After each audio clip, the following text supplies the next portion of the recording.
Hello and welcome back to my channel. Don't forget to subscribe, like, and of course share your views on what you think about this video. It's always a pleasure hearing and interacting with you all. Now, without wasting much time, let's delve straight into the video. So today's video is one of those that will leave you shocked and asking yourself how, because the whole thing is not just making sense at all. Now, this video made me realize why Nigerians like saying wonders shall never end. Indeed, they will never end, because just how can you do this? Let's cut the suspense and get into the video. You guys won't believe what the UK has done. Apparently, the UK has agreed to loan back Ghana's looted crown jewels. When I saw the headline, I was as shocked as you are right now. Just how do you lend something you know for sure you stole to the owners? It's not just adding up. But news has it that the UK is sending some of Ghana's crown jewels back home after 150 years of looting them from the court of the Asante King. Now, I'm still asking myself how you can lend something that's not yours. Check out these videos for more context. I will be right back with more details to this story.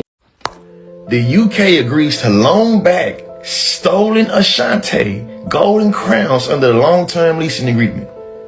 They loaning back some they acknowledging they stole. I read this at first and thought it was fake, so I looked it up. Sure enough, I seen the articles, man. UK to loan back Ghana's looted crown jewels. The next time you hear about people talking African countries and about how their infrastructure messed up or about how they're in poverty, remember this story right here. Countries that colonize those countries have interest in making sure they stay destabilized, because how in the hell else you gonna let me loan you back what I stole from you? The items to be loaned, most of which were taken during the 19th century wars between the British and the Asante, include a sword of the state, gold badges worn by the officials charged with cleansing the soul of the king. And just to sprinkle a little context in it for the people in the back, historically speaking, Ghana and that area of Africa was known as the Gold Coast. I read that they had so much gold on the king, they would have a servant that walked around just to make sure he can help hold his hand up during handshakes, because he was buzzed down. This is the part that make your butt itch right here, because it's like what the coloniality is going on. However, Mr. Hunt insisted the new cultural partnership is not restitution by the back door, meaning it's not a way to return permanent ownership back to Ghana. The 3-year loan agreements with an option to extend for a further 3 years are not with the not the Ghanaian government, but with an individual that is the current king, known as the Asantean, who attended the coronation of King Charles last year. See, what happened was the Ashanti people built one of the most powerful and formidable states in West Africa, trading among others gold, textiles, and enslaved peoples. In fact, did y'all know that the Ghanaian government recently apologized to the descendants of enslaved Africans for their contribution to the old Atlantic slave trade? Back to the point though. My question to y'all, can you loan objects back to a country they say you stole from them? Sadly, it's a solution to UK legal restrictions that may not be acceptable to countries which say they want that back in historical wrongs. Education is elevation. Tell me what y'all think. Not the British Museum is playing in our faces again. Y'all come look at this. So according to The Guardian, the British Museum is going to lend Ghana looted gold and silver. How do you lend something that's not yours? So y'all, Israel, like half of West Africa, a decent portion of Egypt, are keeping the stuff in your museum because literally without it, there's nothing to see. Unless you're interested in things that says pedophilia and anatomy bits that aren't comparable. The article states that gold and silver treasure looted from West Africa by the British Army in colonial wars are to be lent to Ghana in a 3-year deal. And I know they use like little fancy words like loot, but that's stealing. You stole it. It is not yours. And the audacity to say that you are going to lend it to the place and area of which you have stolen it, and no one bats an eye. It says the precious regalia, which had belonged to the Asante royal court, is regarded as part of the national soul of Ghana. Under the deal, 17 objects from the Victoria and Albert Museum and 15 from the British Museum will go on a show later this year. Ghana, what's the plan? These objects are yours. So what y'all doing after the deal is over? Y'all gonna keep them, right? So 2 British museums are returning gold and silver artifacts to Ghana under a long-term loan arrangement 150 years after the items were looted from the Asante people during Britain's colonial battles in West Africa. Who's got some nerve thinking that you got the right in the first place? We need them boys immediately and expeditiously. What kind of made-up contract is that? There they go. Making up terms and conditions. In 150 years, we'll give it back. Oh yeah, y'all doing this in good timing right now because the whole of the West is in trouble. Do y'all know what's happening in Burkina Faso and Niger? How Ibrahim Traore, the youngest head of state in the world, said the French and Macron gotta get out. They kicked them out of the French embassy. They told their soldiers they had till December of 2023 to get up out of Burkina Faso. And you know the French rely on Burkina Faso and Niger for gold reserves and their gold mines. Ibrahim Traore has canceled the French from being able to excavate gold from the mines. They are no longer allowed, and they are making their own gold mining companies to be able to serve their people first. And so therefore, this ain't nothing but a ploy to look like they're doing something good and friendly so that they can try to keep their clutches in Africa's good graces. It's just so funny to me that if I were to walk into the museum, the Detroit Institute of Arts, mind you, if I were to go into the DIA in my city, and let's say I was from whatever tribe the artifact was, and I went to snatch it back, I would go to jail. I would be charged with a federal crime. And I bet you there's some people out there that's going to be like, you should be happy that they're even returning it. No, y'all should be happy that y'all haven't gotten what you deserved in retaliation yet. But it's coming. The United Kingdom is set to return crown jewels that were looted in Ghana 150 years ago, but on a loan. These items were stolen from the Ashanti King's Court, and now some museums in the UK are lending them out in a long-term loan deal. Some of these items include a ceremonial cap worn at coronations, an Ashanti gold ring, and a gold badge worn by the King's soul washer. The director of the Victoria and Albert Museum said that this deal is not a permanent one, and after 3 years, the items will head back to the UK from Ghana. He added that there's an option to extend the loan, and also that this agreement was not made with the Ghanaian government, but with the king of the Ashanti royalty. Many Ghanaians are not happy about this, seeing that these stolen items are given back as a loan and not returned permanently.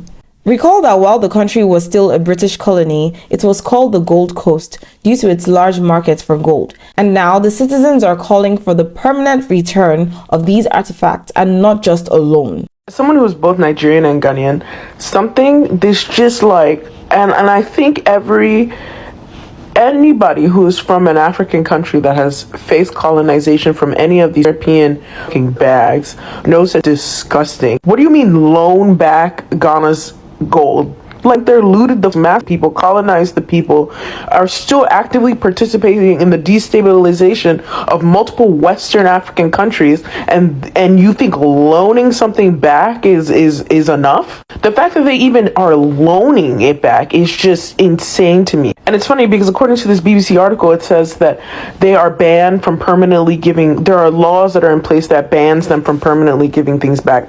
Who made those laws? You guys did, so you can change them. What the nonsense, like, oh, well, our hands are tied. No, you literally made laws. You literally looted this. You literally did this. It is within your full capabilities to do otherwise, but you choose not to. This isn't, I'm not gonna applaud a fish for, like, this isn't even applauding a fish for swimming. It's worse than that. These men stole this because they wanted to show how big and bad they were. They wanted to show that they could destabilize multiple countries, steal from people, grape and pillage, and do all of the heinous shit they did, and then decades later half-assed it, say, oh, well, we'll loan it back. So the UK literally stole the jewels from Ghana and are only agreeing to return them as a loan. Crazy, right? I mean, we're talking about things that ain't yours, things you literally store, and only are agreeing on returning them as a loan. Now this just made me laugh because it's funny how Western countries make fun of African countries. They claim to be rich, yet they steal from the countries they call poor. So it makes you wonder who is poor between the two.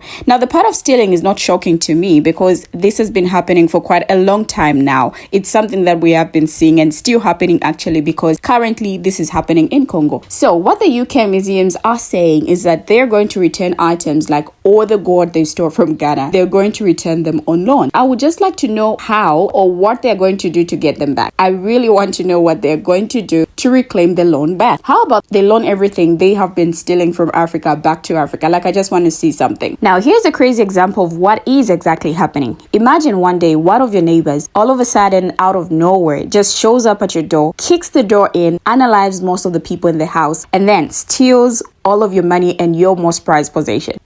This is not a mystery on who robbed you, because they did not wear a mask on, and then they took that possession they took away from you, and then they're displayed in front of their front window for everyone else to see. And they even charge people to come and look at it, stand in their yard and look at your possession. Now, you spend decades, even centuries, trying to get your stuff back. Yeah, you write letters to this person, you try to get the government involved, you even show up at their house constantly and say, hey, give me my stuff back because I know you took it. Now, you know they took, and everyone knows they took it and know that it was them, because they're displaying your prized possession in their front window, and they're charging even you to stand in their yard and stare at your possession. So one day they realize that, hey, it's not actually nice that you don't have it anymore. So they come to you and say, you know what, we realize that you no longer have your prized possession, but since you want it back, we're going to let you borrow it back. Funny, right? But this is exactly what is happening now. Now, a gold peace pipe is among 32 items returning under long-term loan deals, the BBC can reveal, and the Victorian Albert Museum V&A is lending 17 pieces and 15 are from the British Museum. Now, Ghana's chief negotiator said he hoped for a new sense of cultural cooperation after generations of anger, but some national museums in the UK, including the V&A and the British Museum, are banned by law from permanently giving back contested items in their collection, and loan deals such as this are seen as a way to allow objects to return to their countries of origin. But some countries laying claim to disputed artifacts fear that loans may be used to imply they accept the UK's ownership. Now, the director of the V&A told the BBC that the gold items of court regalia are the equivalent of our crown jewels. The items to be loaned, most of which were taken during 19th century wars between the British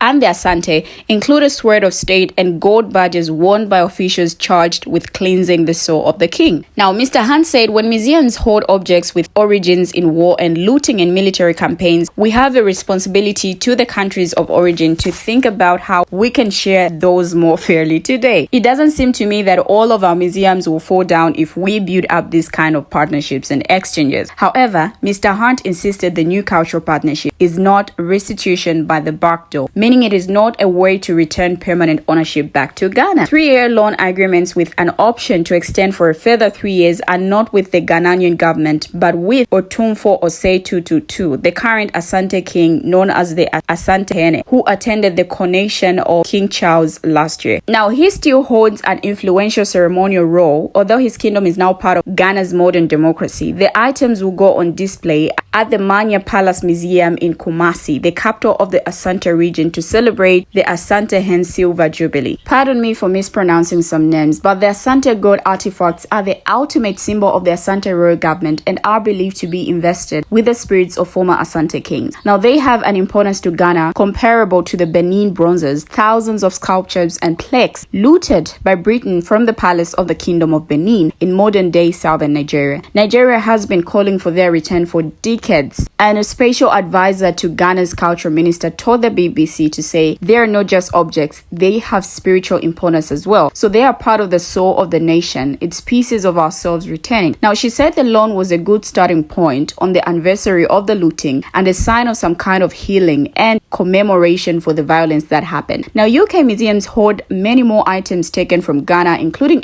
a gold trophy head that is among the most famous pieces of Asante regalia. The Asante belt, what was once one of the most powerful and formidable states in West Africa, trading in, among others, gold, textiles, and enslaved people. Now, the kingdom was famed for its military might and wealth. Even now, when the Asante Hene shakes hands on official occasions, he can be so weighed down with heavy gold bracelets that he sometimes has an aide whose job is to support his arm. Now, Europeans were attracted to what they later named the Gold Coast by the stories of African wealth, and Britain fought repeated battles with the Asante in the 19th century. In 1874, after an Asante attack, British troops launched a punitive expedition in the colonial language of the time, ransacking Kumasi and taking many of the palace treasures. Now, most of the items the V&A is returning were bought at an auction on 18th April 1874 at Garratt, the London jewelers who maintain the UK's crown jewels. Now, they include 3 heavy coast gold items known as soul washers, badges, which were worn around the necks of high-ranking officials at court who were responsible for cleansing the soul of the king. Now, a senior curator at the V&A said taking these items in the 19th century was not simply about acquiring wealth, although that is a part of it. It's also about removing the symbols of government or the symbols of authority. It's a very political act. The British Museum is also returning on loan a total of 15 items, some of them looted during a later conflict in 1895 to 96, including a sword of state known as the pomposo. There is also a ceremonial cap known as a denkemke, richly decorated with gold ornaments. It was worn by senior courtiers at coronations and other major festivals. The British Museum is also lending a cast gold model lute harp sanko, which was not looted, to highlight its almost 200-year-old connection with the Asante hens. Now, the sanko was presented to the British writer and diplomat Thomas Bowditch in 1817, who said it was intended as a gift from the Asante Hene to the museum to demonstrate the wealth and status of the Asante nation. We have come to the end of the video. What do you have to say about this issue? Share your thoughts in the comment section down below. Thank you for watching and see you in my next video.